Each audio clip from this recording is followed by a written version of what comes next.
मुस्लिम league नून ऐं MKM पारां 8 February ते आम चूंडूं गॾिजी विढ़ण जो ऐलान। चूंडुनि बाबति गॾियल हिकमत अमली जोड़ण जे लाइ 6 रुकनी कमेटी ठाहिण जो फ़ैसिलो। गॾियल कमेटी में ॿिन्ही जमातुनि जा 3 मेंबर शामिल हूंदा। ख़ालिद मक़बूल सिद्दीकी जी अॻवानी में MKM जे वफ़द नून लीग जे मरकज़ी सेक्रेटेरिएट पहुची नवाज़ शरीफ़ ऐं ॿियनि अॻवाननि सां मुलाक़ात कई। मुलाक़ात बैदि गॾियल प्रेस कॉन्फ्रेंस कंदे नून लीग जे अॻवान ख्वाजा सअद रफ़ीक़ चयो त इहो तय थियो आहे त ॿई जमातूं 8 फरवरी ते आम चूंडुनि में गॾिजी हिसो वठंदियूं। JU आहे फंक्शनल लीग ऐं ॿियूं जमातूं बि अॻिते हली असां सां मिली सघनि थियूं।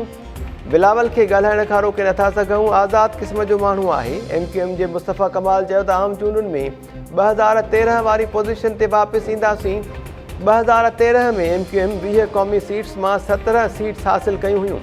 नवाज़ शरीफ़ खे हर क़िस्म जा मसइला हल करण जो तजुर्बो आहे। नून लीग सां चूंड इतिहाद वज़ारतुनि जे लाइ न पर अवामी मसइला हल करण जे लाइ करे रहिया आहियूं।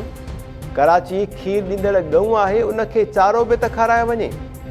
फारूक सत्तार चयो त माजीअ खे विसारे क़ौमी इतफ़ाक़ राय ऐं क़ौमी सियासत करण जी ज़रूरत आहे।